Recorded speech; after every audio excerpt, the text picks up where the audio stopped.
Derrière moi, dans l'hôtel du gouvernement de Berne, le monde politique bernois se donne rendez-vous pour le dimanche des élections. Car c'est ici que le chancelier donnera les résultats pour le conseil exécutif et le grand conseil. Pour comprendre d'où il prend ses informations et qui fait ses calculs pour la répartition des sièges, je vais à sa rencontre.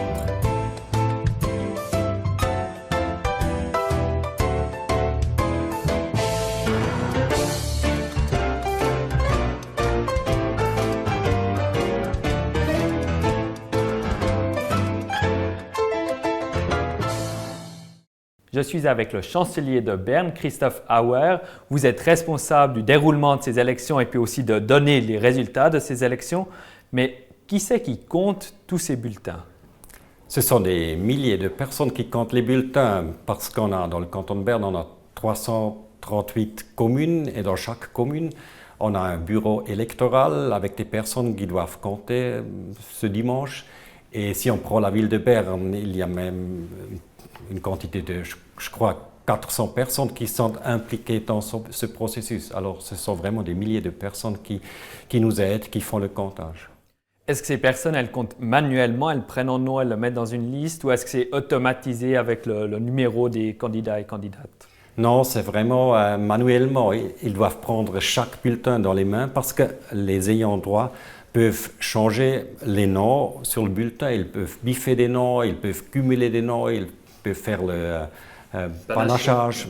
Oui, et c'est pour ça qu'il faut prendre chaque bulletin, le regarder et puis mettre les chiffres dans un formulaire. Et c'est vraiment un travail manuel.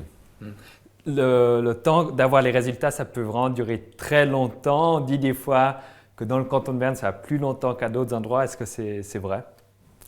Oui, peut-être ça dure un peu plus longtemps parce que le canton de Berne est tellement grand. On a les 9 cercles électoraux. Celui de Biel-Seeland, il compte 27 mandats. Alors c'est une grande liste qu'il faut regarder. Il y a toutes ces communes. Il y a plus que 2000 personnes qui ont postulé. Alors c'est vraiment un grand nombre, beaucoup de matériel à gérer. Et c'est pour ça que ça dure un peu. Mais il y a 4 ans, on a eu les résultats pour le conseil exécutif à 6h30 et pour le grand conseil, on les a eu, je crois, à 8h30. Et je crois que c'est normal, c'est pas extraordinaire. Donc il y a ce grand nombre de bulletins, mais ce qu'il y a aussi à faire attention, c'est ces apparentements des listes et les sous-apparentements.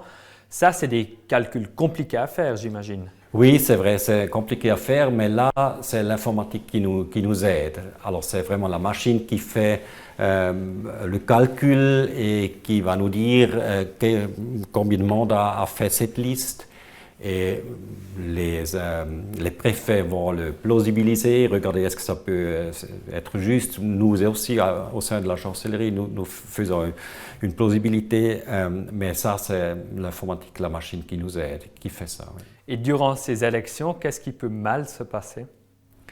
Oui, c'est peut-être aussi ce que je viens de mentionner, c'est peut-être l'informatique, pas seulement l'informatique du canton de Berne, qui est bien gérée, où j'ai pas de doute, mais il y a ces 338 communes qui ont aussi un système d'informatique et il peut toujours être le cas qu'une commune a des problèmes, que quelque chose est bloqué, il y a un blocage.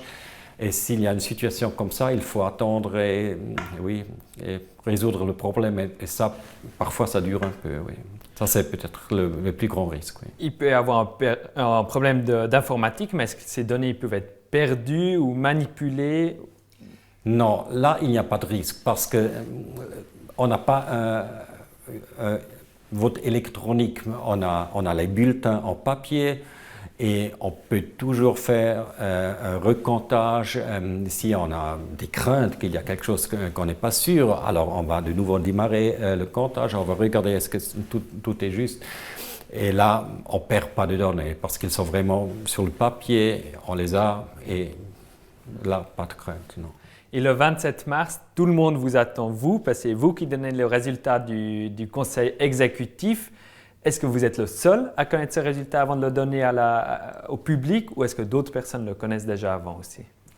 Oui, il n'y a qu'une petite équipe de 5 personnes au sein de la chancellerie qui connaissent ce résultat. C'est clair que les arrondissements administratifs qui ont déjà le résultat, on va le publier, mais on attend pour le dernier arrondissement administratif, normalement c'est le plus grand, celui de Bern-Mittelland. Et celui, on ne va pas mettre en ligne immédiatement, mais on le bloque le système et nous allons l'additionner de chez nous et c'est seulement cette petite équipe de 5 personnes qui sait maintenant qui a fait combien de votes. Et c'est vraiment un peu, oui, de chez nous. Et même les membres du gouvernement, les sortants, eux, ils connaissent déjà, ils savent s'ils sont élus ou pas élus? Non, ils ne sont pas dans cette chambre, ils ne sont pas de chez nous et eux aussi, ils doivent attendre jusqu'à ce que j'annonce le résultat. Oui. Merci, Christophe Auer. Pas de quoi. Et c'en est tout de cette série consacrée aux élections bernoises. Mais nous, on se revoit encore une fois. Ce sera le 27 mars où je serai en live pour vous depuis Berne.